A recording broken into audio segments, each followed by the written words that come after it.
together to learn. And I think I am crazy because when you all extended the invitation to me, I don't have holidays marked in my calendar. So I said, sure, the Mondays are good days. Luckily, we're trapped at home, so it doesn't matter because we can't really go anywhere here in Chicago.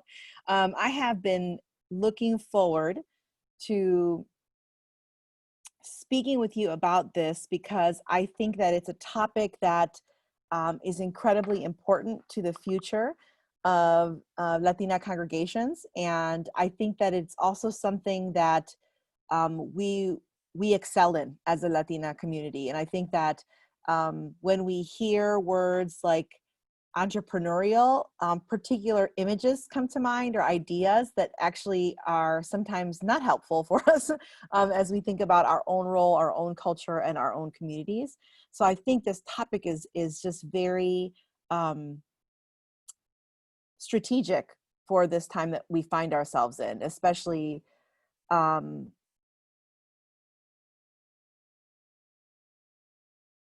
okay, just checking in the chat. It sounds like they can't hear the Spanish very well. Yeah, it's okay. We'll work on that. You can. Okay, got it. Si pudiera hablar un poquito más duro. En español, ¿no? En español. Okay.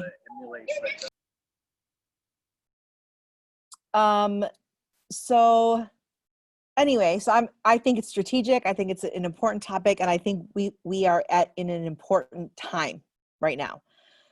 I think for myself, this topic is very important because it's the way that I've been in ministry, really needing to find out how to cultivate an approach to ministry in which we can be innovative, in which we can take risks, in which we can believe that whatever we're investing is going to have a positive outcome on the other end, especially as someone who's been involved in student ministry, involved in urban church work, and involved in community development. So my own story is that my parents both immigrated from South America. So my mother came from Colombia, my father came from Argentina. They met in Chicago. They fell in love, and they raised our family here in the city of Chicago.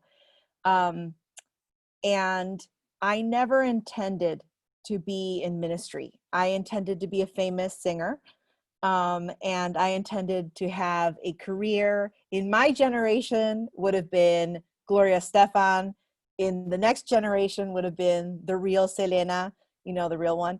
And, many others, Shakira and whoever else came behind me. So I imagined my life as a musician living in two different cultural worlds, helping those two cultural worlds to build a bridge. That is not what happened. After studying music in college, the Lord kind of arrested me, kind of, captivated me into this vision that was God's church. And I couldn't turn back from the vision that I saw in a local student ministry and in a local church. And I ended up leaving the work that I was doing in the area of music and business and going into ministry. The problem was that the ministry I was working for required that we raised support. So we had to find our own funding. And I had not grown up in a church experience where fundraising and missionaries were a part of that experience, because my parents had raised us in a tradition of church where that wasn't seen very much. So I had to figure out very quickly what it would look like for me to be in ministry and support my ministry, even if I could not be paid through the particular ministry I was working for. So I got a job at a organization that did human resources. I think the company was then bought out by a company called Aon, which is a major, multinational corporation. So I was working there full time. I was volunteering on the college campus, and I was studying theology. So I was doing all of those things at the same time, trying to put together, paying off my student loans, helping my parents out because they were in an experience where they needed help with some of the, you know, household income, and dreaming of a time where I could be released to full-time ministry without having to work at the same time. But I think that the experience I had of working in a Fortune 500 consulting firm and being a trainer and a consultant and in that world actually shaped me very deeply for how to help students understand their vocation, what it means to live intentionally and on purpose. So I actually think it was very helpful for me to be working full-time and doing ministry part-time. And in the ministry that I worked with, they didn't have a lot of people doing that because most of the people working in that ministry were white. So they didn't have a lot of bivocational experiences like many of us have seen in the Latina church. Many pastors who work and minister at the same time. We just didn't have that reality. So I worked for this campus ministry, and I was never able to raise enough money to get paid more than $1,000 a month. This is 15 years later, you know. I got married and I went to seminary, and then I wanted to be a pastor at a local church. And the church that I wanted to work with and for was a church that could not afford to pay me. And the churches that were trying to seek my, you know, like have me work for them were all churches that could pay me, but I didn't want to work for them. So I had another very hard kind of point in my ministry, which is, do I work for a church that can pay me and then, you know, finally get a good paycheck, or do I stay at a church, stay in a ministry and continue to raise my own support? So I talked to my husband and he said, you know, you've been doing this for 20 years. You've been raising support and being creative and innovative on how to gather income for 20 years. So I think if you wanted to keep doing this, you could go into the pastorate with the same model. So I approached the church, which I'm in the building right now. No one else is here, don't worry. I approached the church and I said, what would you think about hiring me on as a pastor if I could raise my own support? And of course, the elder board and the church staffers said, yes, we'd love to have someone who's coming with support and with finances and with a degree, all of that already. Please come. And so I've been here at Grace and Peace. This is year 7. So my entire ministry career, my entire experience of Jesus and being a minister has been one of trying to figure out how to sustain ministry financially and with human resources in spaces that haven't provided that for me. And I don't know if that's why they asked me to speak about this, or that's why I connect my own experience to this, but I think that that's the person that's coming to you today. I'm not coming to you from an organization that has supported me. I'm not coming to you from a denomination that has paid me. I'm coming to you from an experience of living literally month to month, year to year, in the experience of creative fundraising, grant writing, trying to get people on board to the mission in supporting with gifts in kind, volunteer hours, that kind of thing. So lending me their van, you know, so I don't have to rent any, those kinds of things. So I think it's taught me to be creative. It's taught me that God is so faithful, and it's put me in a space and in a position where I've seen miracles financially and in the lives of providing for not only our church, but our community and our neighborhood as well. So that's why I'm here. I'm here because I think the topic it's been a part of my personal journey, and it's been a part of my own shaping in faith as a minister, and I think that it's important for this time. So I want to ask you why you're here. So you can use the Zoom chat if you want. You can write it down on a piece of paper if you want. You can talk to the person next to you if you're on mute if you want.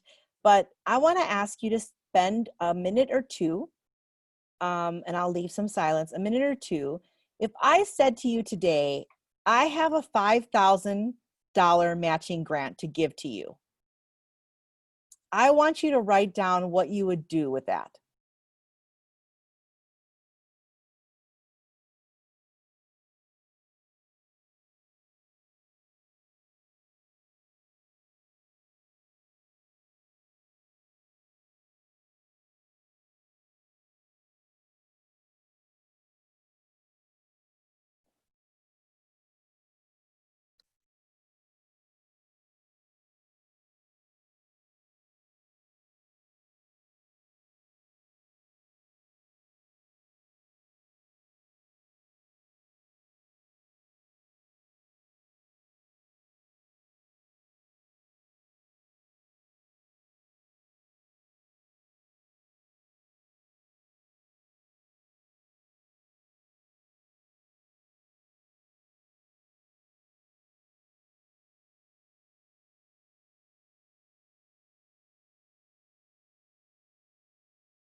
The reason I asked that question is because the reason we're talking about being creative or entrepreneurial in our approach to ministry is because there's something else that we want. There's something else we desire. There's a longing that we have, a longing to see something, a longing to build something, a longing to create something. And so what is that thing that you would build or create or do? So if you feel, if you can, not everyone has to, but if you can you type into the chat what you would do? Okay, great. I would buy 5K worth of PPE to distribute to the essential employees in this community. Yes, we need organizations to do that. And I know plenty of friends who are raising money for that, to be able to provide protective gear, particularly to those of us in communities where we are being asked to stay essential workers, and not only the doctors, but the folks that are the support staff in hospitals without proper protective gear. Those folks I know in our church that are working in the local county jail, which I don't know if you've heard, but Chicago's county jail has the highest rates of COVID at any other prison or jail across the country. And they're working in there with like those little blue masks that they give to us to go into grocery stores. So they don't have proper protective gear. After school programs, homeless ministries, startup costs for a consulting practice to help churches start housing cooperatives in their communities. Yes. So some of the things that we're dreaming of are, okay, so help for immigrant families that don't receive help from our government. So yes, that's so needed, because we know that unless you have a certain status, you're not going to get help from the government. So some of the answers that we're giving are, things we would do that are more relational. Some are in the category of relief or compassion. Others are in the category of development or embetterment, meaning we're going to use the money to invest into something to build something else. And all of these are great examples of things we would do if we had money. An open cafe food ministry, like feed all regardless of means. Okay, yeah. So a cafe that would feed all regardless of means. I know we have a couple of those in Chicago where you pay according to what you can pay. So I want us to dream, and I want you to have whatever dream you put before you. And if I say 10,000, if I gave you a 10,000 matching grant, what would you do? If I gave you 18,000, what would you do? I want you to have those pictures in your mind as we're talking, because I want you to know that there is money out there. There is money out there. There are reasons we don't know there's money out there, but there is money out there. So I think the first thing we need to do is have that vision before us of what we would maybe want to do. And I know for us, some of the, and I'll talk more in detail later, some of the things we wanted to do actually was just to gather our youth to ask, what would you want to do? And so we asked for a grant to do just that. We asked for a grant to put our youth in a room together, feed them lots of Twizzlers and Oreo cookies and all pizza, cheap pizza, and to ask them, what would you do if you had $18,000 in this community? And so we got a grant to ask questions, you know. Those also exist. There is money out there. And the worst thing we can do for our dreaming is to operate out of a scarcity mentality. I think it's even more, I don't know the word, even more appropriate or exact for me to say there are resources out there, because money is not our only resource. There are many resources out there. So for example, right now, I just started a new nonprofit, and I don't have any funding yet. I don't have any foundations. I don't have any grants. I don't have any donors. We just started during COVID. And it looks like we're a professional organization because I have volunteers who are giving resources, which is their time and their talents and their understanding in their own craft that they use, you know, for business 40 hours a week. So I wanted to start with longings for just that. I want you to keep that picture in your mind, because that's the thing we put before us in order to give us the energy and the belief that we should take risks to move forward, I wanted to share a story with you. I think that maybe, I don't know if you relate to it or not, but it was a part of my own journey in being a person who is entrepreneurial. And then I wanted to give some definitions of what I mean by entrepreneurial or entrepreneurship. So I was seeing a spiritual director who I saw once a month during ministry, and over about a decade, I would talk to her about what I would see in the world and what I would see in the lives of students and what I was developing in my own heart and in my own passions as I was in school. And I would just share with her every, you know, and I would tell her, you know, I have my mentor who is as a Black female preacher who does a lot of speaking and preaching all over the country, and she's got a ministry of reconciliation, and she says that I should start my own organization. And this might have been in 2010 or 2012.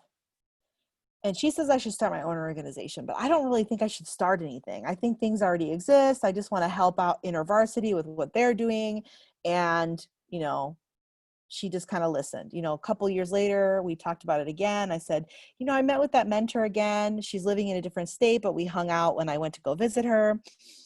And not only did she tell me I should start something, but another professor that I was in school with told me that he thinks something should be started that addresses mobilizing this next generation to justice. Something should be started from the roots of, from people of color, basically. Not something that exists, which are lovely CCDA, Sojourners, I mean, you name them, we know them all. But they don't have their origin in communities that are disenfranchised. They have their origin in people that are trying to help communities that are disenfranchised. I think you should start that. So I told my spiritual director, I don't know, I just think I should just try to work for another organization. Maybe I could, like, you know, join the board of one. And then she looked at me and said, and she smiled and she kind of laughed a little. And I said, what are you laughing at? And, oh no, I said this. I said, you know, that's not for us. I said, that's not for us. Latinas don't do that. Black women do that. Every Black woman I know has her own ministry, her own website, her own nonprofit. They start them when they're 16. I don't know who tells them to do these things, but they all have their own books. They self-publish. So I was like, that's not for me. That's for white men. White men start their own organizations. And I started listing all of them. So I didn't know that's what I thought until it came out of my mouth. When it came out of my mouth, I realized what I believed. I believed that entrepreneurship, starting things, launching new initiatives was for other people. And the reason was because I only ever saw other people doing it, AKA white men and Black women. Those are the people in my life, those who are doing it. And that's just not for me. And I just never seen anybody in my community do anything like that. So she again, then she laughed and she smiled, and she's a white woman herself from the East Coast, but she spent 40 years developing ministries in Mexico, Argentina, Colombia, and a bunch of other places in Latin America. And she said, oh, it's your cultural values. You want to belong to something bigger. So you think you're being disloyal if you leave InterVarsity and you go start something new? Or do you think you're being disloyal if you leave this, thing you're a part of to start something new? Like that would be like saying theirs isn't good enough, but you have to start something, so we had this really great conversation. And what I realized was two things. Until you see someone like you doing the work, you can't imagine yourself doing that work. I've experienced that as a woman in the pulpit. I've experienced that as a nonprofit leader. I've experienced that as a community activist. Until you see someone like you doing the work, you can't imagine yourself doing the same thing. The second thing I learned from that was that there are cultural values that we have, each of us in our own cultural location, that are beautiful, like the value of community and loyalty, that sometimes impact us in a negative way. Not that the values are negative, but their impact on us can be negative, in that it doesn't allow us to dream of a category where we're starting something new, or where we're standing up and, speaking truth to power, or we're waiting for someone else to do it. So this came up again in 2017. Okay, was this 2018 or 17, when our country went through the mass trafficking of children at the border by separating their children from their parents. And I kept saying to friends that worked for these different organizations, I really want to do like a fast. Like I want to do a fast that's led by the Latina community, where we're inviting our brothers and sisters to fast with us. I want to do like a fast. I want some Latino leader to like do a fast, so that it's not like a denomination or an organization that's not led by us calling a fast and we participate, but something that's led by us, that's started by us. And I said that 3 weeks in a row. And my friend said, well, why don't you just start it? And I was like, no, I'm waiting for a Latino leader to do that, like a national one. And my friend who worked for World Relief turned to me and said, you are a national Latina leader.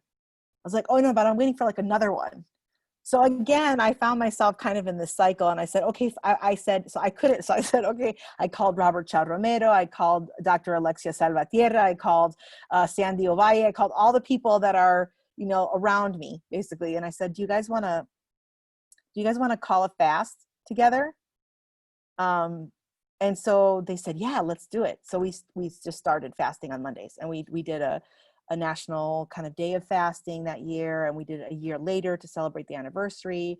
And it was an experience for me of seeing that part of our own story is paying attention to the things that operate in us, that keep us from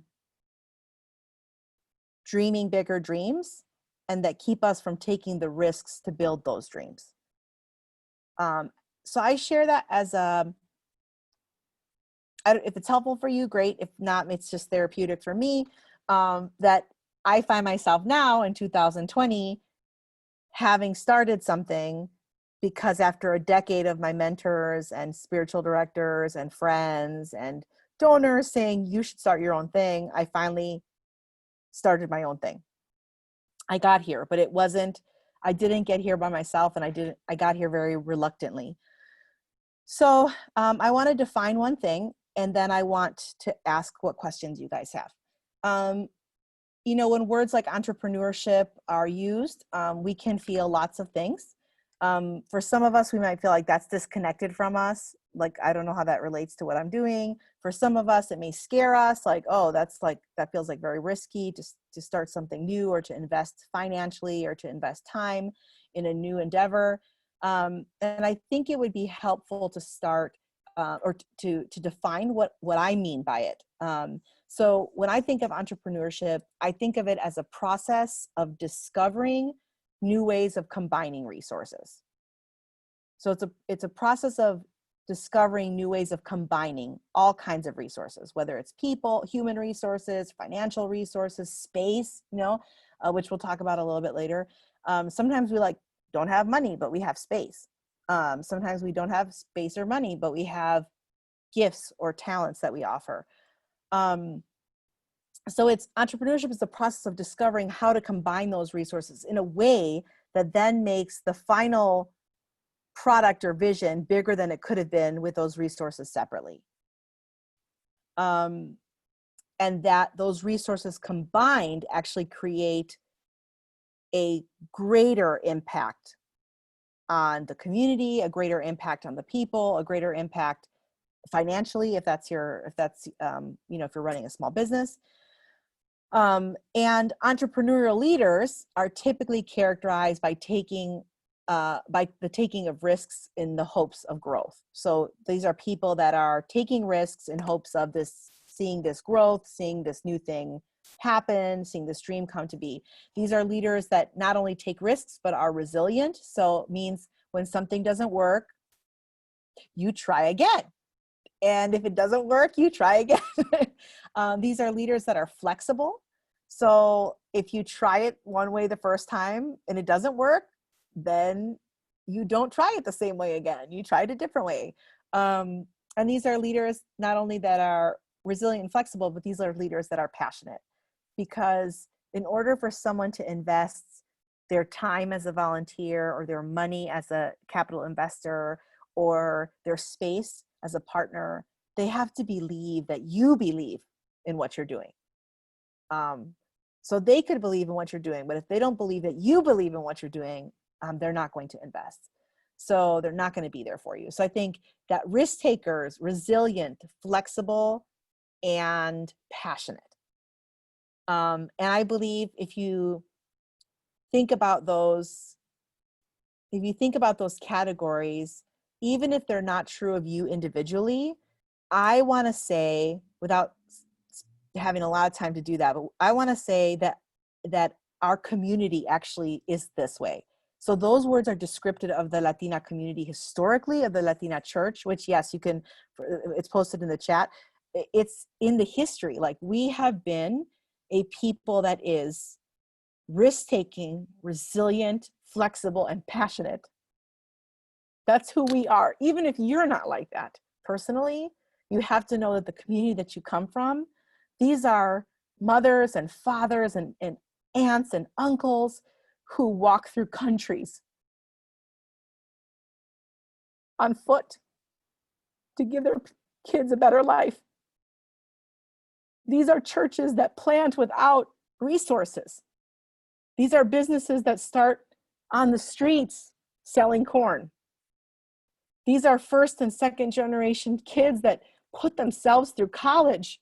These are mothers who go back to school to get a master's degree. This is who we are. So if you ever feel like, well, I'm not a risk taker. My husband's totally not a risk taker. It's not his personality.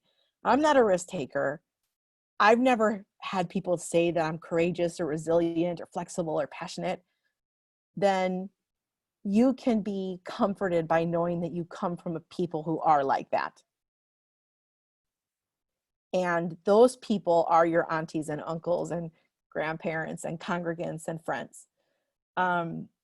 So I think that this entrepreneurial spirit, this innovation, this creativity is actually one of the gifts of our community to the world, not just to our community.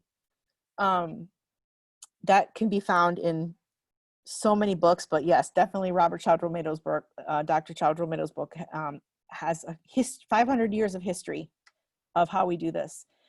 Entrepreneurial thinking, listen, is the ability to see things differently than the rest of the world. And I know that many of us have the ability to see things differently than the rest of the world. We start by asking the questions no one else is asking. We start by raising the problems no one else ever seems to see, like in your examples that you gave for what you'd like to see, and imagining what communities or people or networks could be connected in order to solve that problem. So entrepreneurial thinking is the ability to see things differently. It's categorized by leaders that take risks, that are resilient and flexible and passionate. And it is a process of combining resources to create something better than you would have been able to do on your own. So I'm going to stop there and ask if you guys have questions or just comments. I just want to see if you're, what you're thinking so far about the idea of innovation and entrepreneurship and who we are in the midst of that.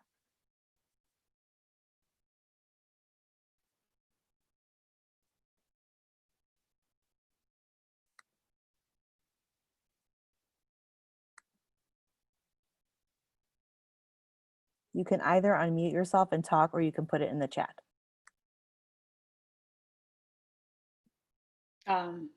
I have right now a challenge that maybe one of you know about.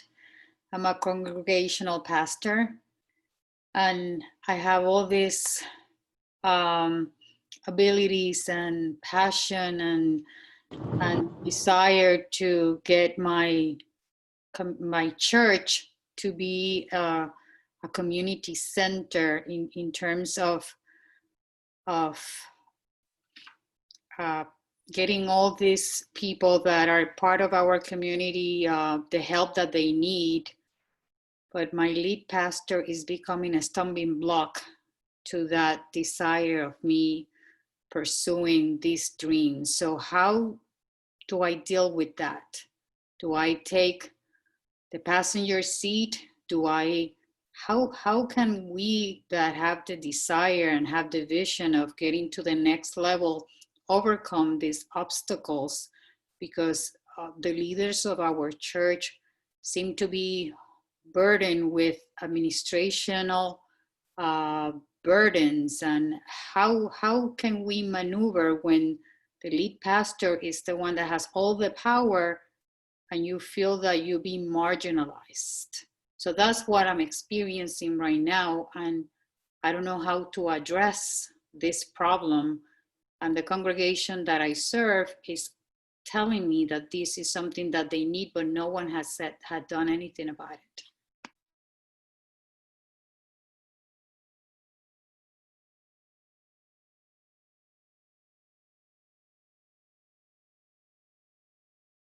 Sorry, thank you for sharing that. I took a note, I'll come back to it. Others, questions you have, hopes that you have, just any responses to the things shared so far?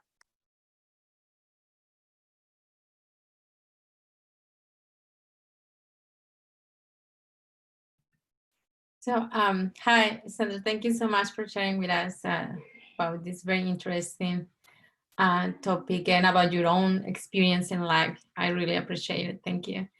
My question is, I'm a Methodist pastor. I'm not serving in the local church right now, but I have served as a pastor. And my question is, how do you manage fundraising and all the other ministries that involve, being a pastor? Because I think what I lack in creativity is that, like, how do I do all this? How do I manage my time to be able to do the work of a ministry or a minister, and fundraising and all that. So I would like to hear from your experience.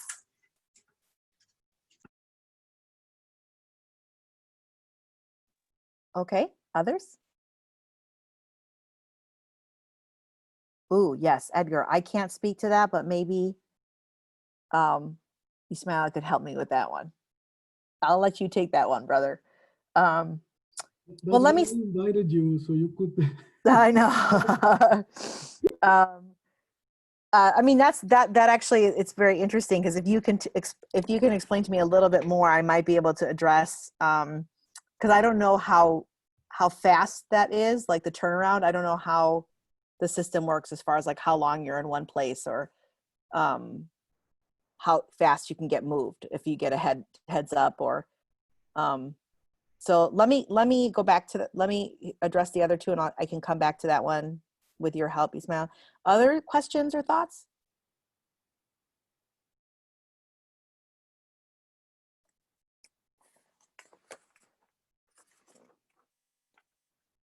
Okay. I'm going to address the pastoral one right now, the lead pastor one, and then I'm going to address the fundraising one when I get to talking about fundraising specifically. But if I don't do it, just throw your hand up or whatever other little reactions you can put up there. So yes, lead pastors were so difficult to deal with. I have been in the position of being at the top of an organization. I have been at the position of being an executive pastor, which is actually number 2 or below it. So I totally understand the frustration of trying to build something when you don't have the ultimate say, depending on the structure of your organization or church. So I'm going to talk about I was going to talk about grants first. So let me talk about grants to answer your question about what do you do. There's different categories of development. So the first one I wanted to talk about was grants, and I'm going to address it in my own experience and address your question. When I came to the church that I'm at right now, I came in as the associate pastor over a particular ministry, and then I, within 6 months, became the executive pastor. The lead pastor was actually, he's a contractor by trade, so he was in the new building, which we now occupy. Every year I was on staff, he spent more and more time there. So part of what happened with me was he was a little bit out of the loop or out of the space because he was in another building doing something else. But when I first got here, I identified very quickly that, and the lead pastor confirmed, that his particular gifts were really evangelism and vision casting. So spiritual gift would be evangelism, style of leadership would be vision casting. So he primarily used the pulpit to cast vision for what we wanted to do in the community and in the church. He didn't really enjoy preaching in the form of teaching, like just helping people understand God's word as a craft, and he didn't really enjoy developing leaders. So he was very collaborative. So he would say, yes, go do that. You want to start that youth ministry, go and do it. But there would be no coaching, no development, no help. And in our church setting, very few people had any kind of theological education or formal training, or even education past high school. But they were incredibly gifted, very creative, and just passionate about what they wanted to do. So I started with the pastoral staff, and I began to do some leadership development training, and I realized that they really wanted more investment. So I went for what I would encourage you guys to do, which is look at any kind of denominational grants that are available to your church or to your organization. So I went for a denominational grant that was like in the church, kind of vital church growth grants. And I asked for $5,000, which was the maximum, for a leadership development grant. And over a year and a half, I took the staff every one Thursday a month, and the entire, not staff, elder board, deacon board, ministry team leaders, there were 40 of us, once a month.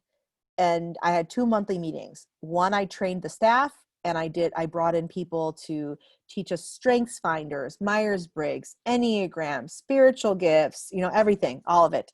So that they could understand who they were and they could grow and they could feel like, wow, someone's investing in me, which is actually very rare in our setting. I don't know what your setting is, but we're in a high trauma setting.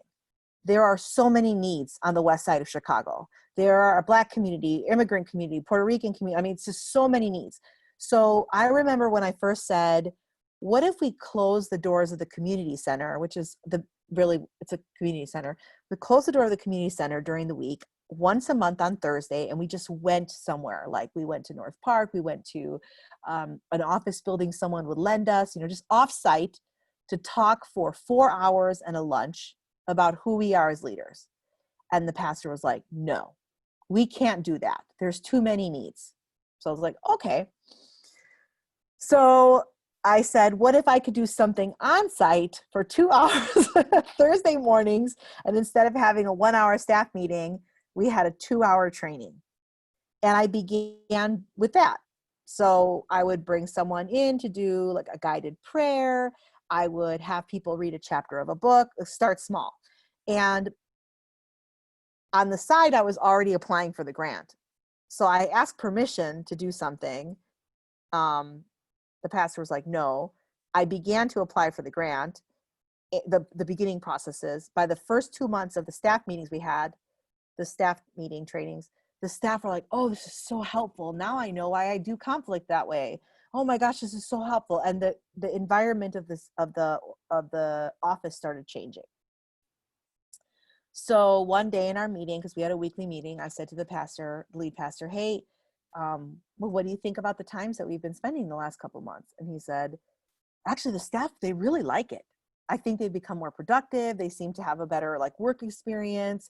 We should try to do more of that. I said, great, because I have this grant I've been working on and it's due next week. And all it needs is your signature, and they could give us $5,000 to do more of this, like purchase books, have a trainer come in, and we can even use it for the board as well, which he was having problems with the board. So there's 3 things I tried to do. One is try something that was within my power. 2, do the homework ahead of time so that you're not coming to ask for something before you've already done the homework, to say, this is how much it is. This is what it would take.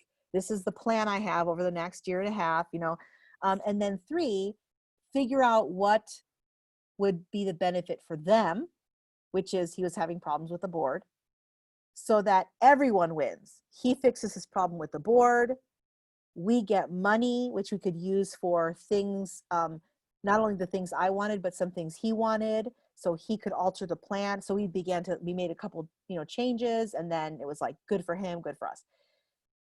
Well, once it's in the grant, he can't say, I don't want to do it, because you know how grants are. Any of you that have written grants, if you say you're going to do something, you do it, or else you have to like write a whole proposal page. So, and what I found out in our cultural setting was that the lead pastor would say, yeah, it's a great idea. It's a great idea. Let's do it. And like 2 months later, be like, no, there's this need. We have a need. There's a new need. Let's do the new thing, And I'm like, but we already said we were going to do this grant. So anyway, all that to say that that's an example of both a particular grant or initiative that I identified in the church, and a way that I tried to work with the lead pastor. At the end of that 18 months, the board, the elder board, the deacon board, the ministry team leaders, the church staff had grown, and they said, well, we would like to apply for another one, which we're allowed every 2 years to apply for $5,000. You can get it 3 times in a row. So we applied for another one. I won't tell you the whole story of that one, but that one was worked on by another team. And we did a series of Wednesday night classes on spiritual gifts and the role of the Holy Spirit and the prophetic gifts in the church. And so it was more leaning into what the elder board and the worship team wanted, but we felt like any training is good training for our church. And so we were able to establish a pattern of and a tradition of applying for grants and asking for grants, and seeing that as a way of investing in our congregants. And I knew we had all of these gifted leaders. and I knew that they were under-resourced as far as practical skills. So, you know, we had 8 staff at the time. We still have 8, but 3 of them have rolled off and gone into other things. One of them started her own health initiative. Like she does like healthy foods and vegan foods and like herbal, like essential oils and stuff like that. So she has her own small business and she's able to run it on her own. And she said to me like 2 weeks ago, you know, that stuff that we did as a church team was when I learned what it meant for me to lead and what my gifts were in leading. And I wouldn't be able to do this small business if we had not gone through that. So I think there was long lasting, obviously she's still a congregant, but she's not on the staff anymore. So, I would say as a very specific thing, look at denominational grants, look at pastoral and team grants. For those and I'll post them in the chat, but the Louisville Pastoral Study Grant, which allows pastors to just ask a question and study it for $15,000 over a year and a half. So if you have a question you'd like to ask it and write up the proposal. I spoke to the folks at Louisville, and the person in charge, Edwin, said, you know, we don't really have very many people of color that apply for these grants. I was like, what? I know so many people that need money. I will send them to you. So I think the Louisville grant is a great option. It's called the Pastoral Study Grant, and it's made for, you don't have to be a pastor of a church. You just have to be in a pastoral, kind of in a ministry. And there it is. And you basically apply for it, and you write up like one woman was like, I want to look at how art is a way of worship. Art is a way of bringing healing in young people. And so she set up like a 12-month thing. The second one is the FTE Leaders Grant, the Forum for Theological Exploration. So there's one for those of you that are in a more academic setting. You can take a look at that. And the third one that we've gotten is this one from the Calvin Institute of Christian Worship. It's for Vital Church, Vital Worship. And it's not, only 20% of the people that get this grant are from the denomination that Calvin belongs to. So it's not just for the denomination, it's funded by the Lilly Endowment. So our church got $18,000 to gather all of our young people together and write worship songs that came from our context. So we went on a retreat. We had speakers come in and talk about songwriting. We had producers come in and talk about how do you produce an album. We had people that, you know, focus on theology and worship come in and talk about how do you express truths about God through poetry and song. They spent time hanging out and writing worship songs together, and this helped them to do that. So another congregation I know said, we want to study different ways of celebrating the Lord's Supper. And so that's what they did. So the money is out there. Very few people of color, very few Black or Latino or Asian American communities or Native communities apply for these grants. The money's there. So don't look now because I'm talking, don't look now, but later on when you're alone, take a look at these websites. If you need connections to them, I can, you know, like if you're interested, you can get my email and I can connect you with the folks that are in charge. Kathy, who runs the Calvin worship grants, she loves to talk to people about their ideas and help you write your grant. Like she's in charge of it and she'll help you write your idea in a way where you can actually like fit within what they're looking for. So grants is one category of development that I know, because every time I apply, they say, you're the first Latino church to apply for this, or you're the first urban church to apply for this. Look at your denominational grants, look at pastoral and team grants like the Louisville and the Calvin grants. Look for multiple partnership grants. I'm sure there's some at Duke for some of their leadership initiatives. These are some of the ones that I've come into contact with. I don't know if you know of others. You could help us all out by putting it in the chat. If you know a link of another grant, you can put it there. But I would say that this has been one of the ways that I have been able to influence the movement and ministry without being the person in charge. Because when you come with like, if we had $10,000, could we do this? And the pastor's like, yes, you could. Versus like, nothing. Can we do this? You know, so I think part of it is you come with an idea and you come with the resources for an idea, and then you may be able to move things forward. There's a lot of other things. I think there's whole seminars on how to work with a lead pastor, you know, like, identify who the gatekeepers are. I would say this is especially true in Latino communities. Like I'm going to have coffee with the 3 elders that are like most heard on that committee, and say, hey, I was thinking about that conversation that we had. So it's very basic one-on-one community organizing. You have a one-on-one conversation with someone that you know has influence. You find out what's important to them. You try to connect what's important to them to what's important to you. And it sounds like in your case, Maribel, these are things that people have said they want. So what you need to do is to find out who's the person in the church that needs to say this is what they want. And oftentimes it's not someone in formal leadership. It's someone who actually has a lot of influence, but is not in formal leadership.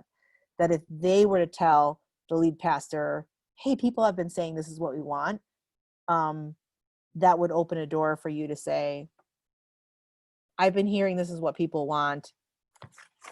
Here's $5,000 to do it. Couldn't we do that? So I think that's one way of doing it. So that's one thing is I really think I don't know if I can say this strong enough for us. There is money out there. People have money. Institutions have money. And it doesn't have to be within your own denomination. It has to do with your area of interest. And if we can work together and help each other, we can all have it. So I've had friends call me and say, I just applied for this grant. You should also apply for it. It's for nonprofits led by women of color who are doing things related to COVID. So I'm like, okay, but we ought to operate with that kind of, you know, I guess help. A friend of mine from North Carolina called me the other day and said, there's a Displays Trust. I don't know if you know the name of it. Let me see if I can find it, but I'll post it if I can. It's like only $2,000, but raise your hands if you'd like $2,000. I mean, you know, hey, and almost everyone that applies for it, if you have a real thing you want to do, like a legitimate thing, you can get it. And it was, my friend told me, hey, apply for it and then tell every person of color that you know to also apply for it, because we get so few people of color that apply for this grant. So again, I think part of the misinformation or the lie that we believe is that there aren't any resources out there. And the reality is there are resources. We just need to help each other find them. So I put these here for you as the ones I know about. The Displays, I have to look it up, but I think David Bailey might have information for that. Let me just take a minute here. Displays Trust. The Displays Trust. Anyway, I'll look it up. I'll send it to you. And your denominations, I would look at those. So that's one area. Do you guys have questions or thoughts or help tips you'd like to share with one another here? Is that helpful? You could say like, yes, Sandra, that's helpful. Thumbs up. Okay.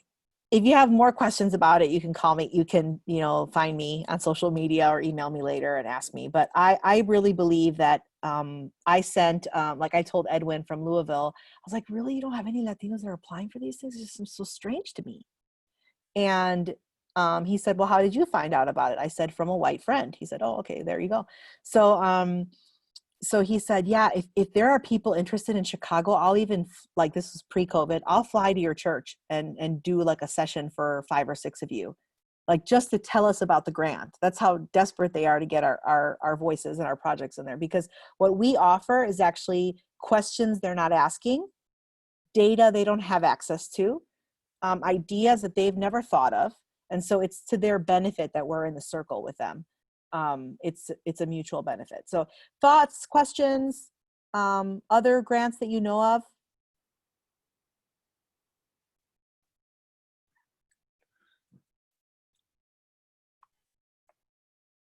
There's a question that Juan Carlos just wrote. I think he kind of wrote it to me privately instead of the whole chat, but he's talking about like what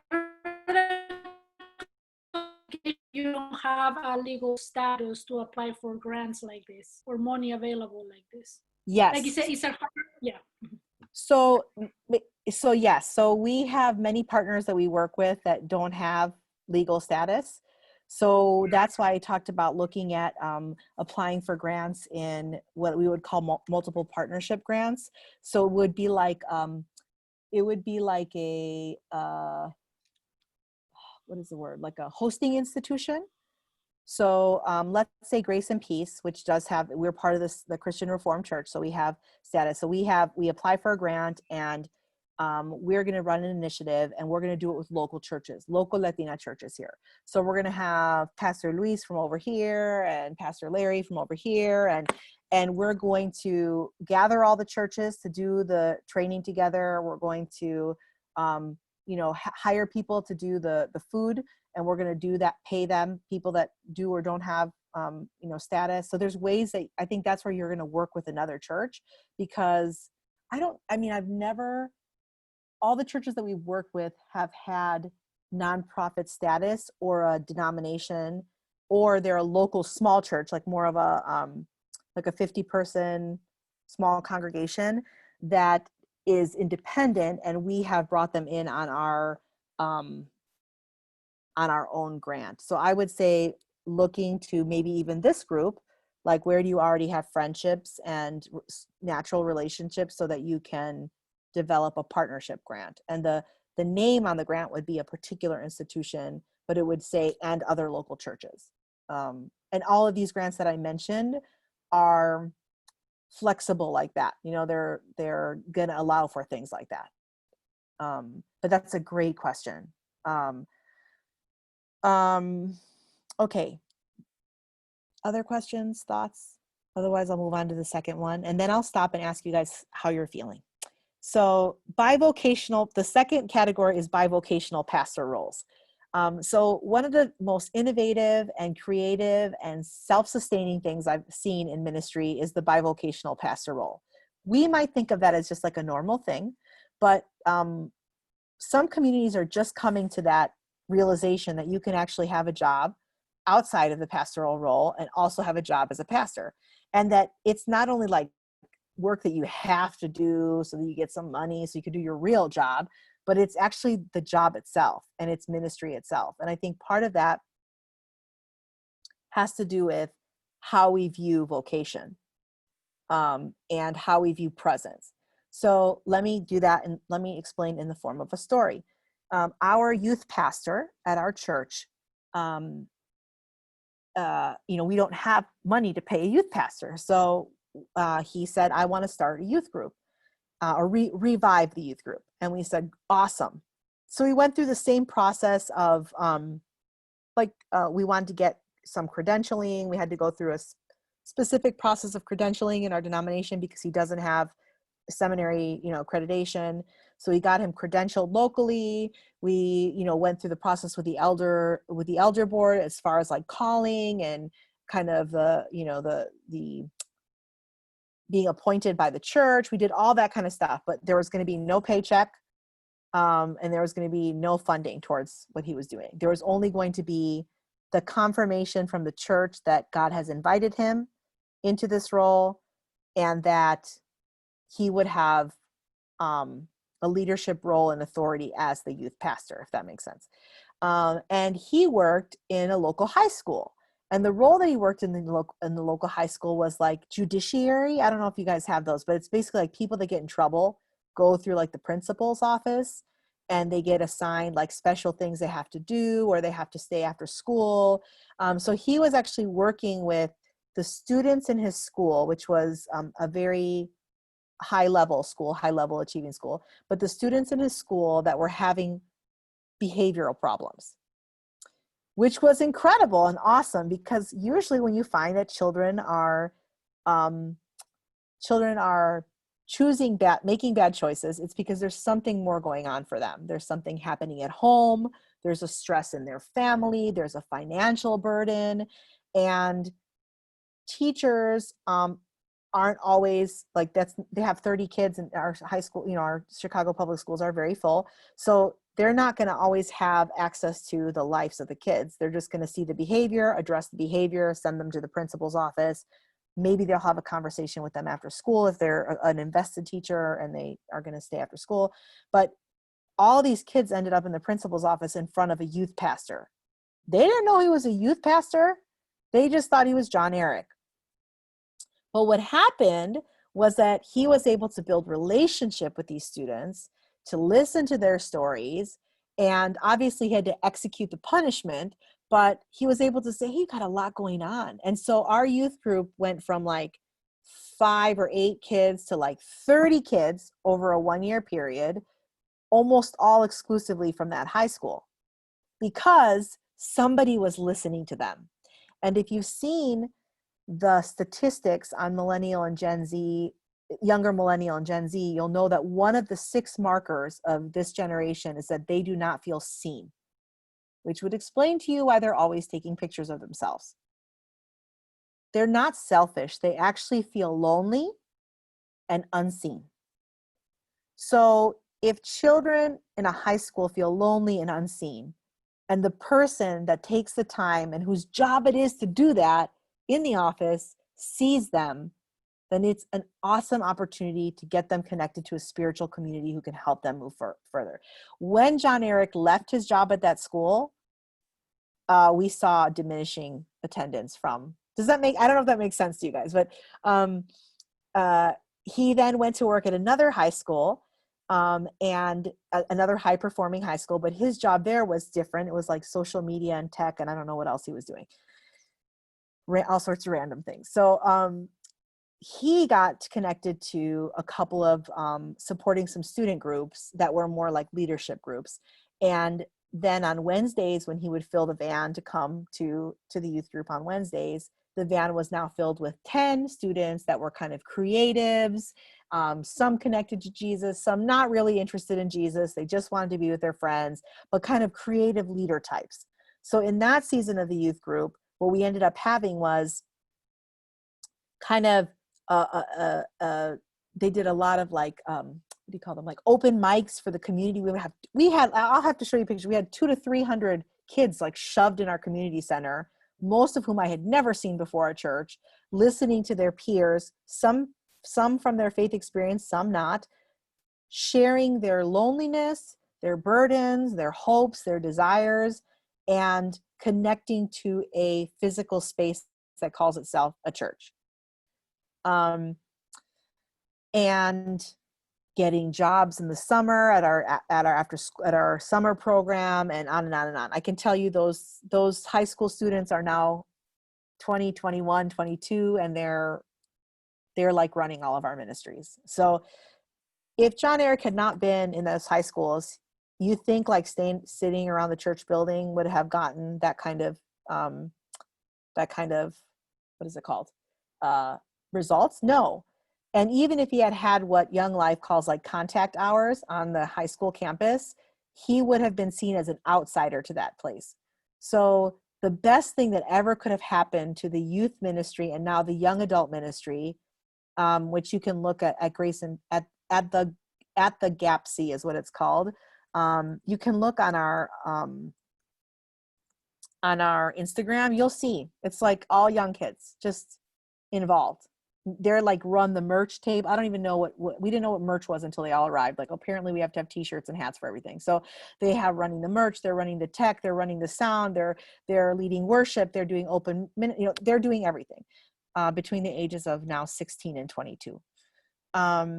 And now they're actually the leaders for the junior high, which is the biggest, but John Eric has been out of the high school system for 2 years now, and we're starting to see the effects of that on our ministry. So John Eric is one of our 8 bivocational part-time staff at Grace and Peace. Every single one of us has another job that we do.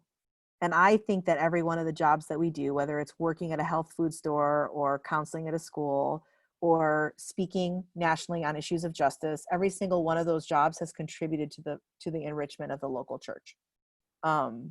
It's all been a benefit. So I think that we actually have a hidden secret in bivocational churches. The other thing I want to say is I was reading some statistics from I don't know, it was Fuller, I can't remember what seminary it was, but on what people do after they graduate seminary. And what we're finding is that more and more people that actually study theology don't want to be local pastors. That's not what they want to do. So I don't want to do that. Like, I don't solely want to do that. So I'm not a part-time pastor at Grace and Peace because I want to be, because I don't have enough money. I'm a part-time pastor at Grace and Peace because I also want to do other things. And more people, even if they get traditional theological education, they want to do something else as a part of their vocation or their calling. That may be connected, like John Eric and his wife. Oh, I didn't even talk about his wife. May be connected like the youth pastor, or they may not be connected like some of us. Yeah, I forgot to tell you that the youth pastor's wife, Anais, who's also a youth leader, she has a sociology degree. She's a school counselor in one of our roughest high schools, and she runs a program called Working on Womanhood, and it's a program for at-risk teen girls. And so it's through dance and arts and all this kind of stuff. So again, like, everyone that's there is from these 2 locations. So so people want to do other things. A friend of mine, Tyler, who is our director of brand and story for Chasing Justice, the organization I just started, he's a local pastor and senior pastor. And he also, he shares the load with other pastors because he also wants to be a writer. So he spends a lot of his time writing, blogging, ghostwriting books. So he's doing his own thing. It's what he wants to do.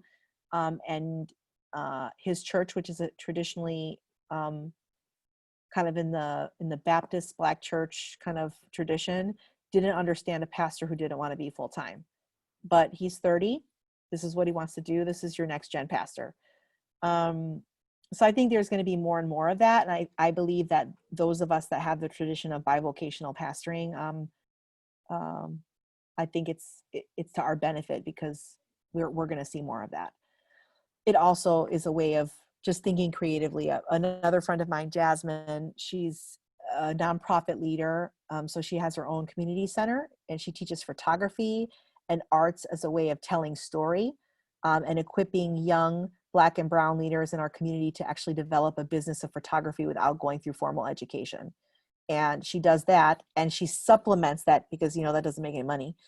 She supplements that by having a merchandise business where she sells shirts that tell the story of Latinas. And so on Instagram, give you her Instagram. She just tells it's actually called it's called like Forever Latina Co, like that on Instagram. And so she makes enough money to supplement income to do what she wants to do with photography and at-risk youth in a building which was a firehouse, which she and her husband purchased. So this is like, she's like about 30. So I'm like, this is the new way of doing things, creativity, innovation, and breaking down all the structures we used to have. So that's bivocational pastors. I think bivocational pastors, and this is where we're going to talk about fundraising, also have the opportunity to do some raising support. And so to the question, how do you do that without it getting in, kind of taking the time from your job? I have a book that I will recommend to you. that I'll have to send to you, Ismail or Catherine, because I don't have the title on hand right now. It's a book about fundraising. It has cookies, like chocolate chip cookies on the front of it. It's the best book I've read out there that looks at how do you see people as partners ongoing instead of seeing them as donors. And I think the philosophy and the approach to it is very, very helpful. That helps to get at, I have people that have supported me for such a long time, and I see them as partners, and therefore it's not about them giving to me, it's about us enriching each other's lives. So I oftentimes will have them involved in some of the initiatives that I'm doing, which increases their investment emotionally and tangibly, which increases their desire to help me raise support financially in their own circles. So that book, I think, is the best resource for that kind of question. But yes, I was trained to raise support by InterVarsity. They have a fantastic helpful tips and tools. We did a whole series for Latino staff, for the Latinx staff of InterVarsity, for the Black staff, for the Asian staff, and for the Native staff that was specifically like, how do you raise support in your own context? So it's like contextual Latino church fundraising, like contextual Latino church fundraising. And then how do you as Latinas raise and Latinos raise money in a non-Latina context? So like, how would I raise money in a mostly white context? And what are the things I need to overcome and the barriers I need to consider as I do that? So I think there are helps out there that I'm happy to share with you. But I guess I write letters, I have a newsletter, I call people, and I don't buy into the idea that I need to be giving them more than I should be.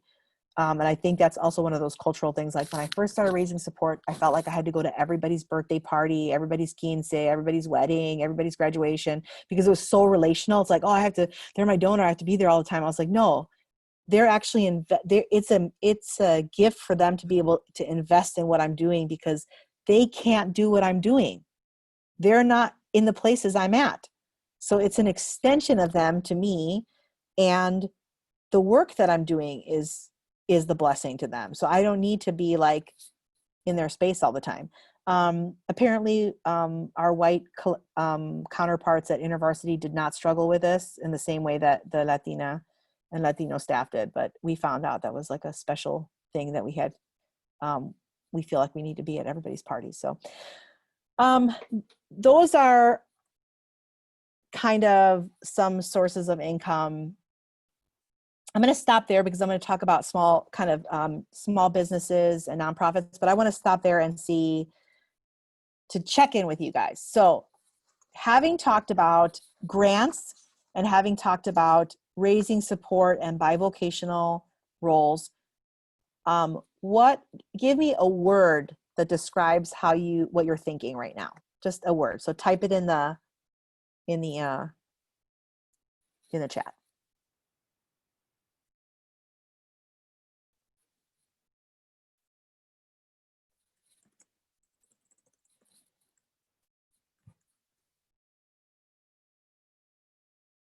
Like, yes, I'm ready to raise money, like so much money. I put so much money.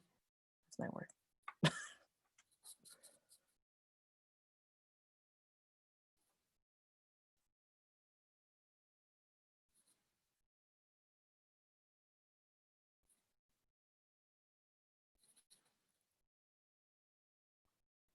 Okay, I'm going to keep going because we don't have that much time. And then I'm going to open up for all kinds of questions. Okay, so we can apply for grants because there's so much money. We can be bivocational or raise support to be in the ministry, or to start our own nonprofit, or to start our initiative, for example. Some other sources of income would be, like I told you about my friend Jasmine, would be to establish some kind of nonprofit business for the purpose of for the purpose of amplifying the work that you're doing. So I'm going to paste a couple of them here. These are some, hopefully you've seen them. The first one is Happy Givers. I don't know if you guys have been able to look at Happy Givers, but Happy Givers is run by, I think Carlos was from North Carolina, if I'm not mistaken. He was there for a while. And he lives in Puerto Rico now. And basically the Happy Givers site, which you can click on if you want to, if you're able to, but it allows you to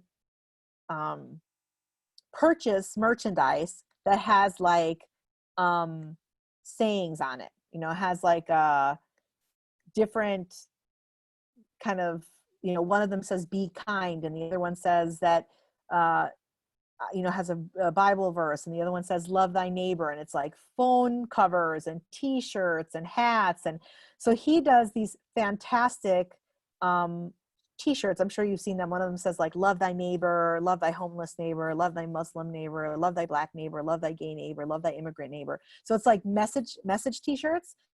And if you've seen one that you love, it's probably came from Happy Givers, just so you know. People Over Profit, I think, was the last one that was like trending. And what he does basically is he has this merch business that supplies the finances he needs to run the other things that he does. So some children's homes that he works with, some initiatives for hurricane relief in Puerto Rico, all the initiatives that he does, kind of social engagement and development initiatives, a lot of them he funds through his merch.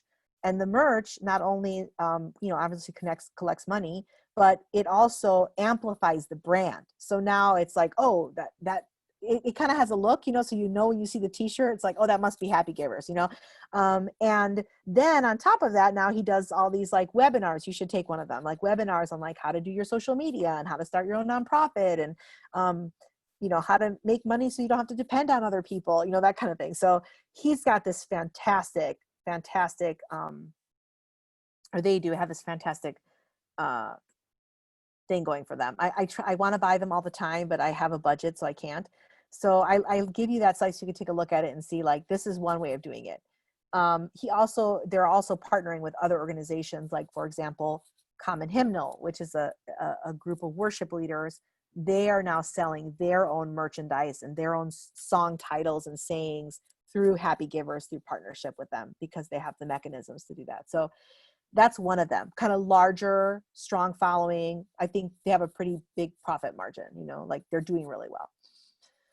Support them, please. Latino led. The other one is a jewelry making initiative by a local church, organization of churches called New Life. There's 20 churches, and they have community centers, and they started developing, making jewelry with some of their teens, and they realized that people really wanted this jewelry, and so they started taking it to like craft fairs and to conferences on social entrepreneurship and to conferences on community development, and then they put it online, and now they're selling on Etsy, which is like basically an online store for jewelry and accessories, and they're doing well.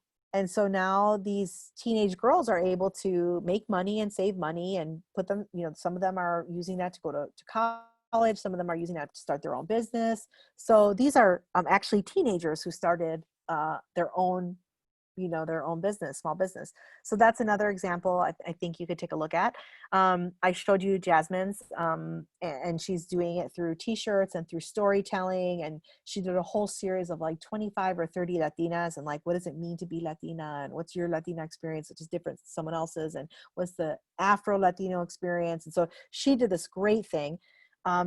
And she does that with this initiative, as well as she's got a mobile photo booth, you know, like it's a little trailer that they take to weddings, and they all over Chicago, they take this little photo booth, and they do a bunch of things like that. So I mean, again, Latino led. So these are 3 specifically Latina led small businesses started by people who didn't have more than a dime when they started, and they've really flourished into some really, really great things.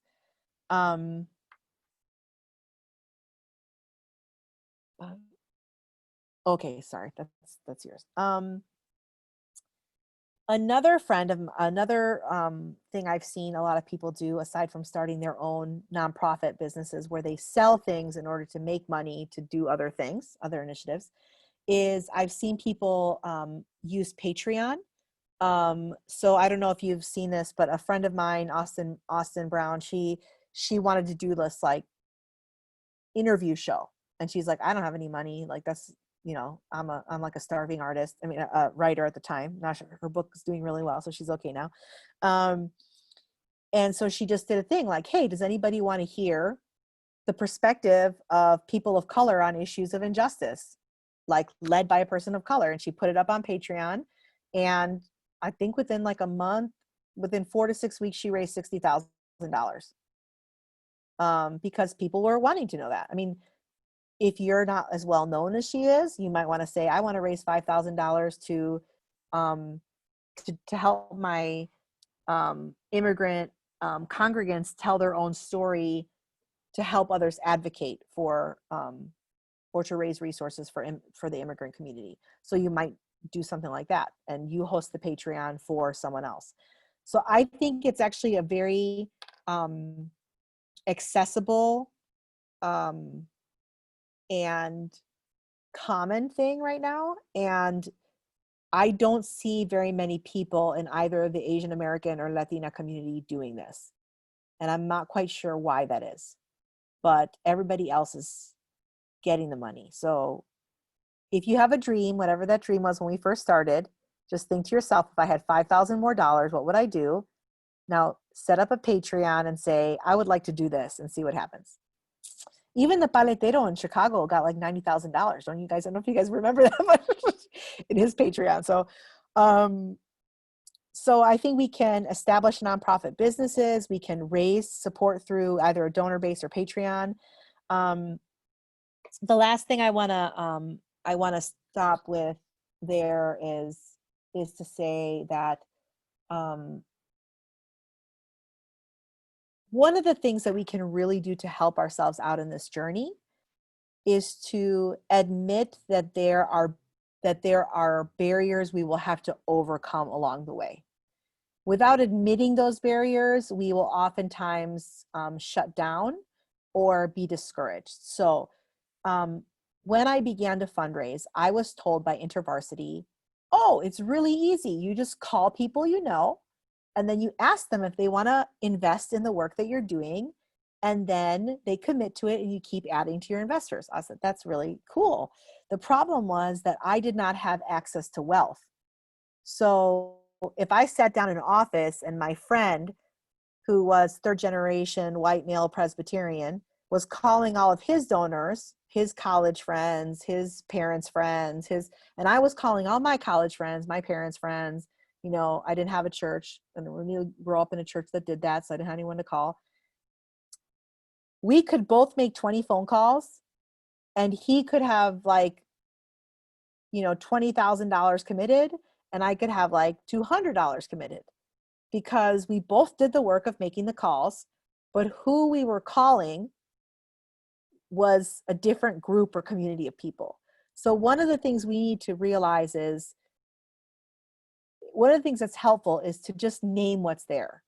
If our communities, like for example, Grace and Peace, I don't know a lot of people in my congregants that have family members that make 6 figures. That's just not the congregation I serve. Most of them live at the poverty line or just at like middle income, you know, working class, working poor.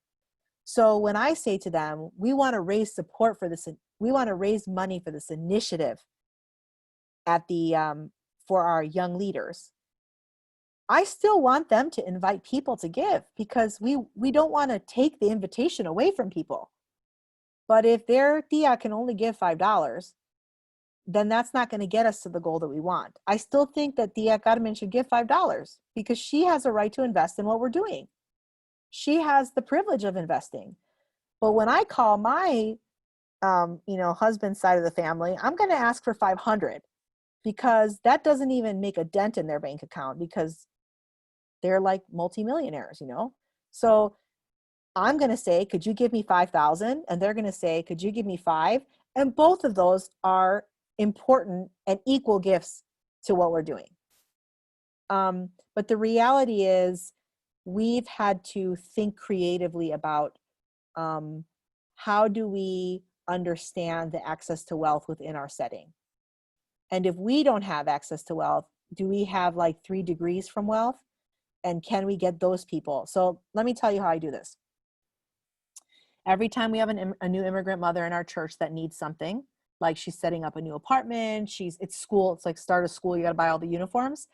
I don't just do a big fundraising campaign for everybody because I feel like we do like 10 of those a year.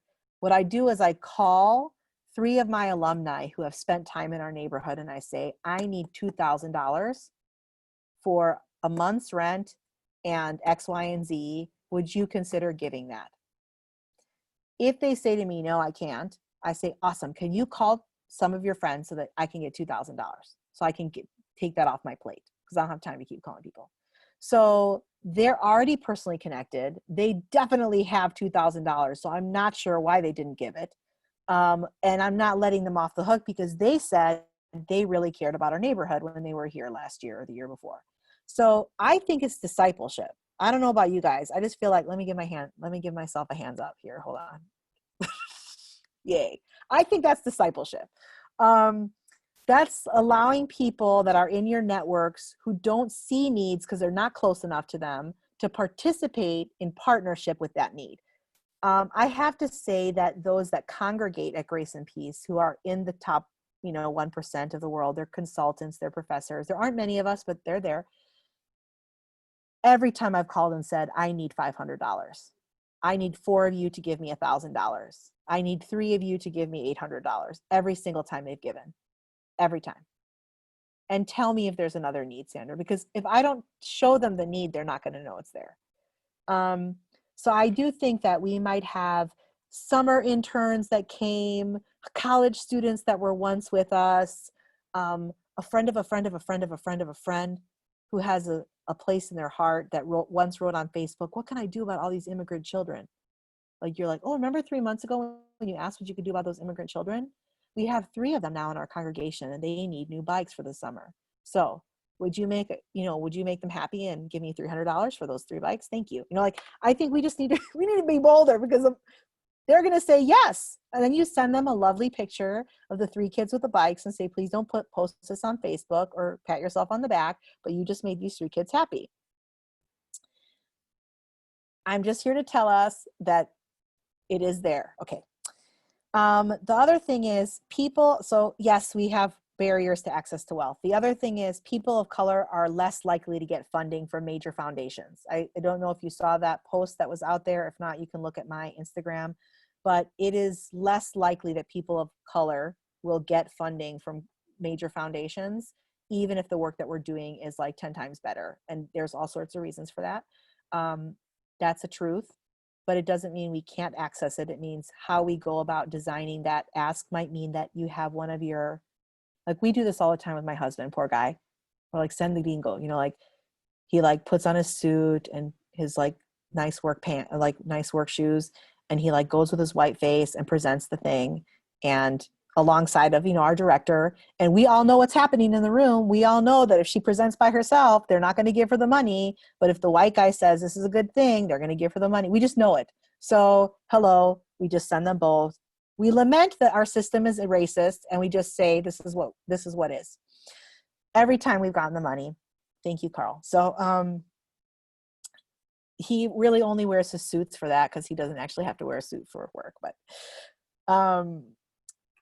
number 3, things are shifting and more have to show that they're diverse. So I just want you to know, I just came off of a training and I heard like more and more foundations, more and more grants, more and more institutions actually have to show that they are giving to diversely led organizations. So they have to show whatever 8% of their money is being given to POC led, Latina led, immigrant led, whatever it is.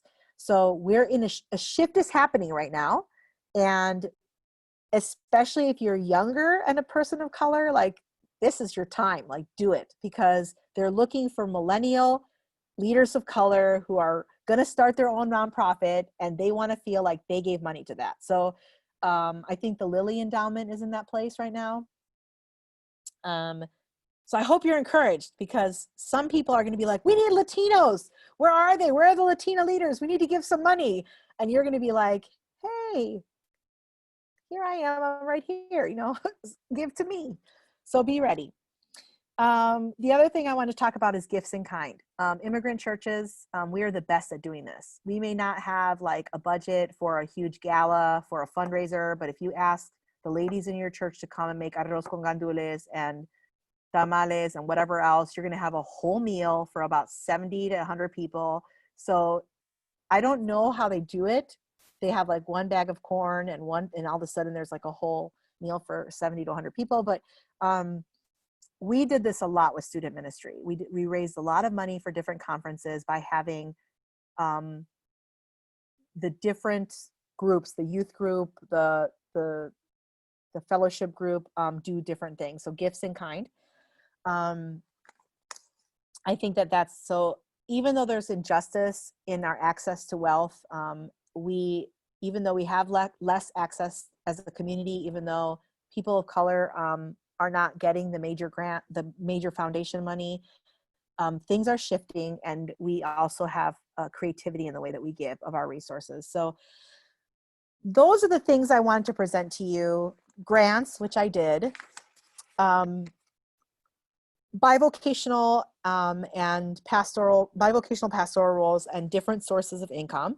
So I'm going to stop here and ask you to write down what most excites you. So if you feel inspired, or if you feel hope, or if you feel challenged, what most excites you? Like, what is it that inspires you, or what is it that challenges you? And just put it in the chat, or you can just unmute yourself and talk.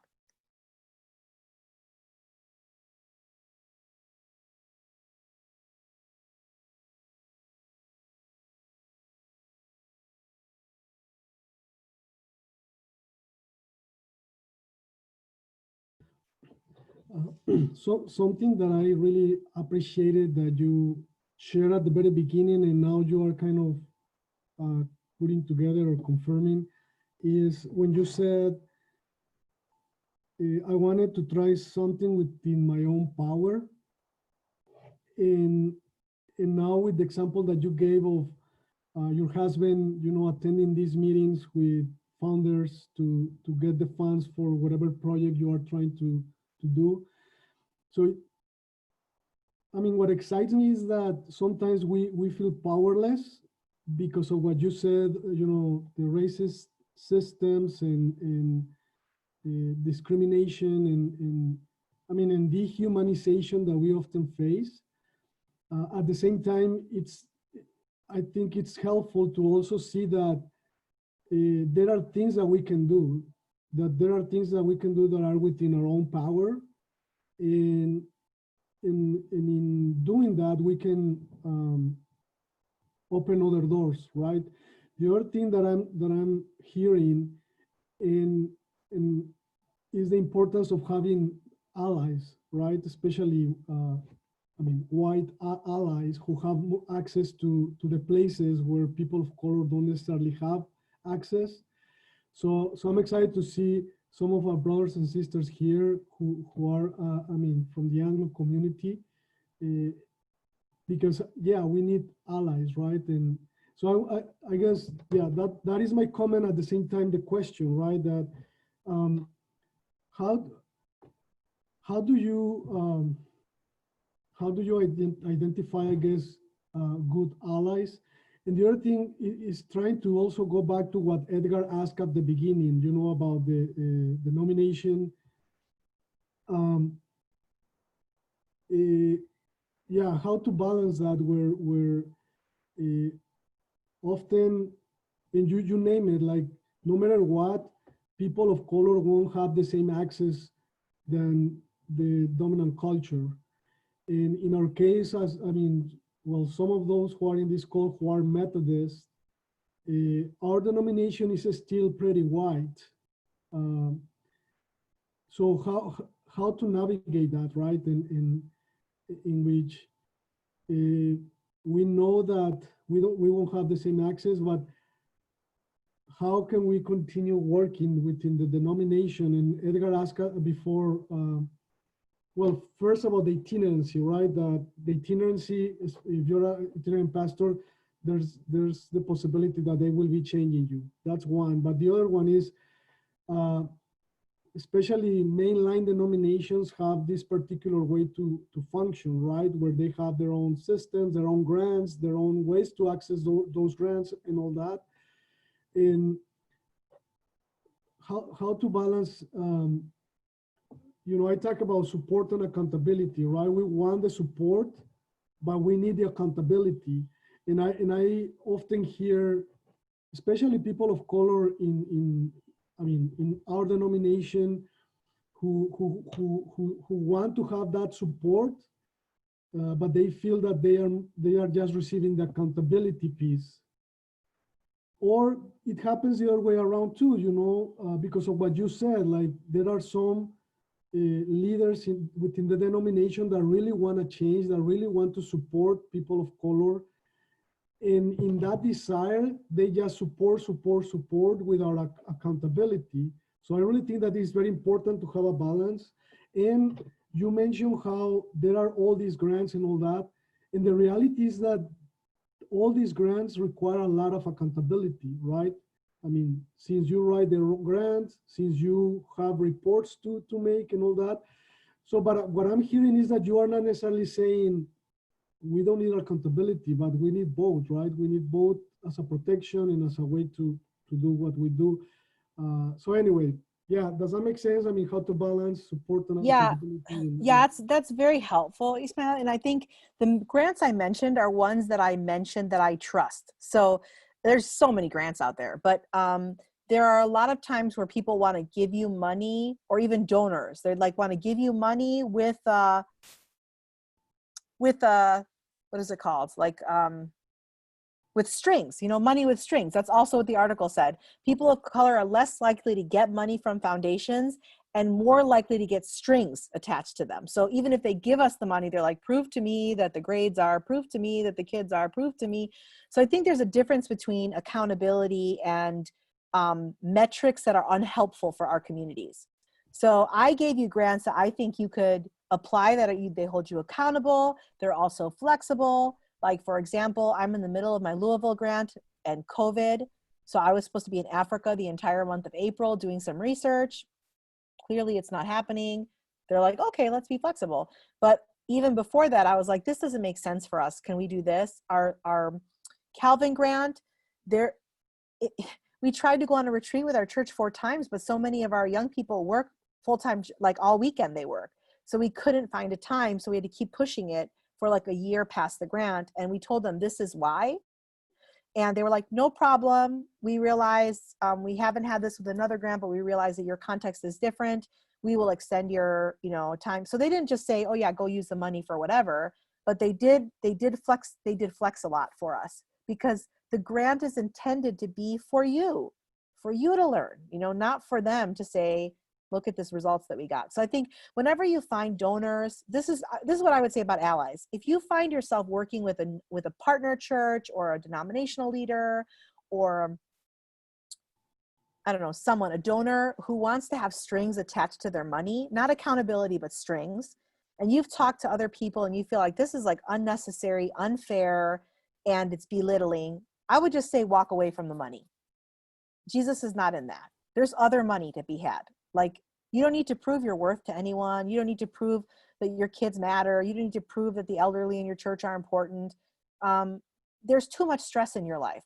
What I would say is try to talk to people who have gotten grants to say which ones are the ones that would be good for our environment, that would allow us to work with undocumented workers or undocumented congregations, that would allow us to work with, that would allow us to elevate the voices. Like, if we want to say we want to have expert speakers on our platform for our grant funded, thing, and you want to bring in, a mother from the neighborhood who is an expert on childcare, but she doesn't have a degree, then and your funding and your grant has a problem with that, then that's not your grant. That's not for you, because we have different experts in our communities. So I would say that choosing a good ally, whether they're white or even from within our own Latina community, there could be people that are in our own communities that because of education or because of class or because of access to things they have, they don't understand us and they wouldn't be for us. I wouldn't make the assumption that just because you're from our community, you actually understand.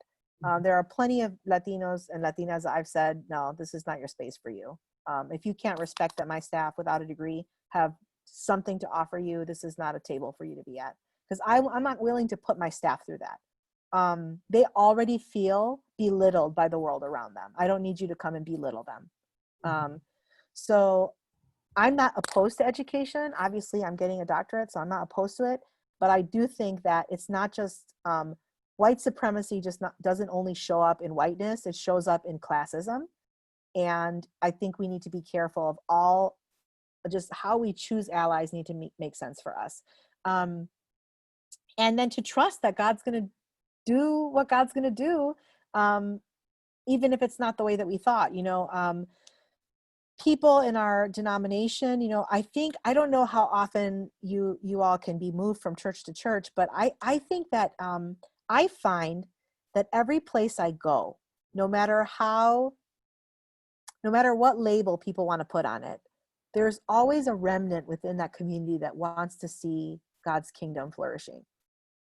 So it could be the 80-year-old, grandmother with the white hair who's been in that congregation, who says all the wrong things, like all the wrong language, but that she really has a heart for the ministries you want to do. And you basically woo her over so that when you leave that church, the ministry continues. And maybe as an intervarsity staff worker and as a planter that I've been, like, I don't find myself staying in many of the communities that I start.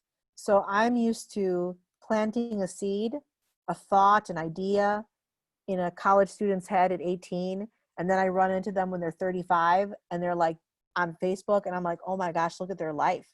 And I text them, obviously I'm like, hey, I direct message, like, I didn't know you were doing that for, education and equity in education. I had no idea you were doing that. Oh yeah, my time with the urban program under you, Sandra, God just grabbed my heart. And like, I've been giving my whole career to this. I'm like, I did not know, so I'm not with that person. I'm only with them for that 1 year or two, maybe 3 years. But I think that there's so much that the Holy Spirit can do in the life of an individual or in a congregation if a seed is planted. But we have to do that surgically and carefully. So if it's likely you could be moved in 2 years or 4 years or 10 years, however long it is, you begin to see, like, you ask the Holy Spirit, give me eyes to see the people in this space, not even just in the church, but in the surrounding community that have a passion for this thing. And when I'm gone, keep growing it. I've seen that at every church I've been at, and every ministry I've been at, where like there was, an example would be this guy, this 21-year-old guy came to me when I was in seminary. He's just out of undergrad, and he was like, I want to start a justice ministry at Trinity. I was like, okay, tell me more. It's like, well, you're an intervarsity staff and you run the urban program, and I think that you would have some wisdom to share with me. So how do I do this? And I was like, oh, well, first of all, you need to talk to those 4 professors, because those are the 4 professors that are going to be on board with something like that. You need to get under their mentorship, and then you need to make sure that at the center of this justice ministry are some peers of color, because you can't be leading that thing. That's not for you. You can be leading it in community with people of color who are most impacted by the injustices you want to address. And you can learn to apologize. About every 6 months, you're going to have to make one of those large apologies to someone, because you're clearly green and you're excited, which means you're going to move very fast. So he's like, okay, he just took it all in. Now he's the director of the Mosaic initiatives at Trinity. This is a decade later. And he works in community with other leaders of color in making a space where he can onboard white, mostly conservative, Christian, mostly men, onto a journey of racial justice. And so I feel like that was my ability as a leader to plant a seed in a space where I thought God would grow that seed. So I don't think we need to be afraid when we leave a space that God cannot, through God's Spirit, continue to do the work. I think we need to be asking, how do I develop something and create something that doesn't revolve around me, so that that ministry will further when I leave? And I do believe it does. I mean, I've seen so many examples of this, of leaders who have come and planted a seed and they step away, and 10 years later they come back and it's it's grown. And so I think that I know that God is bigger. God is bigger. And I know that God wants God's reign of flourishing and well-being and justice and peace and goodness and beauty to reign in every single space where the church is. So I believe that God will do that. We get to have a part of that, but we're not at the center of that, so it's going to happen when we're gone. And I want to close by sharing my own experience at Grace and Peace. When I came here, we were about maybe 50 to 70 people, like 70 on a good day. People were very wounded because they'd gone through a leadership transition that was very difficult. None of those leaders were still present, but something happened. There was a lot of distrust in the air. There was a lot of, I guess, like kind of holding on to tradition. But the Holy Spirit was doing something very beautiful. We are in the building that I'm in right now, which is an old community center. I think it used to be like a Lutheran school, maybe. And we were praying that God would give us an ability to reach our community. And so with 70 people, we were seeing about 300 people during the week in our food co-op, in our clothing co-op, in our after-school programs, in our like resourcing people with light and gas help, all those kinds of things, medical, everything, as we partnered with organizations. But the church itself was super tiny. We really felt the Holy Spirit invite us to come and do an outdoor revival, like old school Puerto Rican style, like just outside, So we asked people if anyone had a tent, and they're like, the tent you want costs like, $6,000. We're like, well, we don't have $6,000. So we just prayed. And somebody called us 2 weeks later and said, I have a tent. It's a 4,000 square foot tent. If you want to come and get it, I'll give it. You want to drive here and come and get it, I'll give it to you for $500. So somebody drove down and got the tent, and they put it up, and the pastor said, hey, we're going to put up this tent. We're going to start having services outside. We're going to believe that the Holy Spirit's going to do something. And I was like, all of my education and all of my experience, like, these Pentecostals, these Pentecostal Reformed, all the denominations that are their denomination with the Latino-ness of Pentecostalism. So I was just in a bad place. I was like, oh gosh, okay, yeah, we'll pray and God will just provide stuff. And so they prayed. And the pastor said, everybody buy 2 of those plastic white chairs from Home Depot, because one from everybody in your family and one for a visitor, because God is going to build something here. We're like, okay, whatever. And so I called the pastor. I said, hey, we're about to go to Home Depot to buy some white plastic chairs. Would you want me to pick up a couple extra? And he was like, oh, we don't need those white plastic chairs anymore. Of course, there was no communication because small church. I was like, what? So this guy called me from a Lutheran church that was just gutted and said, we have 2 semi-trucks full of pews. Do you want them? So I said, yes. So he and a bunch of the guys from church had built these like long, like kind of ramp, like long, I don't know what they call them, like foundations. And they had screwed these Lutheran pews into those wooden tracks basically. And now we had like what looked like rows and rows of pews under a tent outside in the middle of the west side of Chicago on an empty lot, which was our parking lot. So we started to have service, and we started to pray and sing, and for 6 months we had that service outside, 6 months, until it got so cold we couldn't be out there anymore. And then the pastor and the elders said, we really thought Jesus was going to do something. We really thought the Holy Spirit was going to invite us here, but clearly not. So let's go.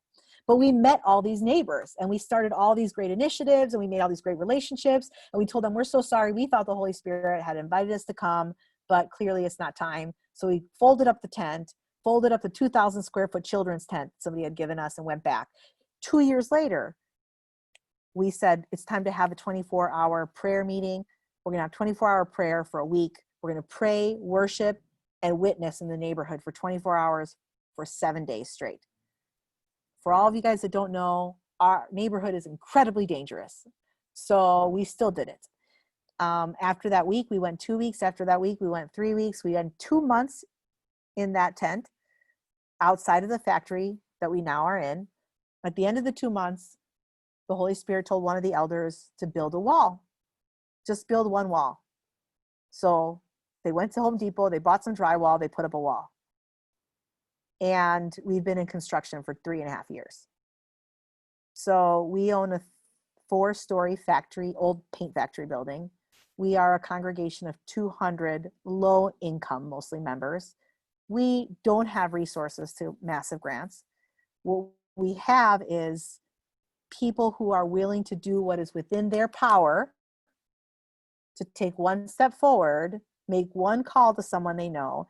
And right now we are Chicago's largest food distribution for families in need during COVID. We partner with the company that makes all the meals for the airplane industry. It's called Gate Gourmet. I think if you've been on a plane, you've probably eaten their food. We're with World Vision US. We're with the Chicago Food Depository. We're with 3 other UNICEF. There's like 3 other agencies that we're working with. And all of these trucks come into our building because we have docks, because we used to be a paint factory. They pull up, they drop off pallets and pallets and pallets of food, and churches and nonprofits from the whole area of the west side of Chicago come and pick up the food. We can't afford to pay our youth pastor. We can't afford to pay me. Our pastor has not had a raise in 15 years. But the impact that the church has on the community is miraculous, actually. And the fact that the mayor wants to make a weekly call to our pastor to say thank you for what you're doing is not because we have a lot of money. It's not because we have people with a lot of degrees. It's not because we're fancy. It's because they are being faithful. So I say this to say that for 10 years we struggled and we tried and we struggled and we tried. And I think that we still share as pastors the responsibility of buying toilet paper for the building, because we don't have a budget line item for that. But 8,500 families have been fed over the last 2 months, and 3,000 pounds of food have been given from a small immigrant, Black, brown, Puerto Rican, little tiny Reform Apostolic Church on the west side of Chicago. That's the story. That's each of our stories here. Not that it's big, not that it's flashy, not that it's newsworthy, because the news has chosen to capture a bunch of other churches. I don't know why. We don't know why. And we don't care. What is true is that when we're faithful and we take risks and we're resilient and we're flexible, God does miraculous things. So I hope that encourages you. I wanted to stop on that because I want you to know that every single day I'm like, how did we do this? How did we do this? And there's no human explanation for what's happened. So I want to encourage you, and I want to close by praying for you and believing with you. And even those of you that are not, that will listen to this later up to the recording, I want to pray for you and pray that your faith will be increased, so that you can make those calls and apply for those grants. God, I just thank you for the creativity and the courage and the consistency of Latina churches and leaders. I thank you for our 500-year history.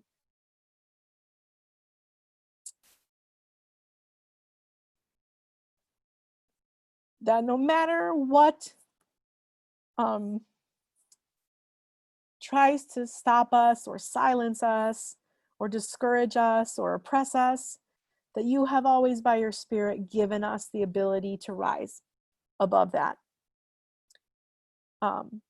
And in communion with our brothers and sisters in the scriptures, to be a people that through pain and through lament and through grief find hope and faith. We pray that you would write us into that history.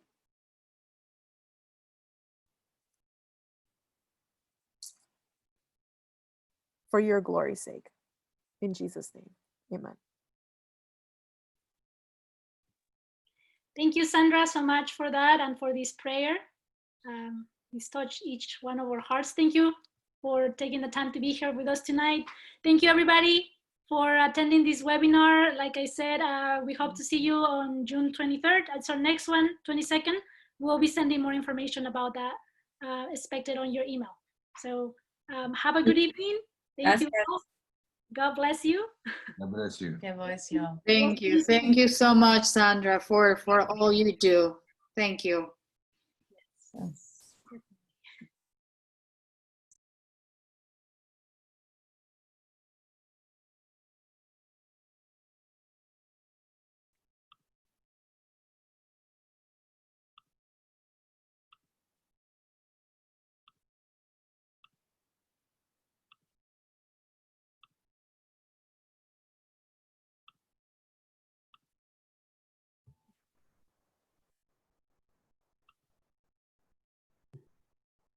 Tengo que sacar la interpretación. Ahí está. No, sí, bueno, cuando yo vi la fecha, yo no me di cuenta que era Labor Day, digo Memorial Day, y no estoy en mi casa, entonces, y aunque estuviera en mi casa, hubiera sido bien difícil reiniciar el módem o algo así, ¿me entienden? Entonces, no sé si escuché Sí, como... no, no se preocupe. Creo que Hasta mi esposa me mandó un mensaje que no me oían. Mi esposa ni está aquí, entonces sí me preocupé, la verdad, porque dije, estoy aquí hablando como loco y no me escuchan. cuando cambiaba al español, o déjeme, voy a stop the recording. Yo cambié varias veces.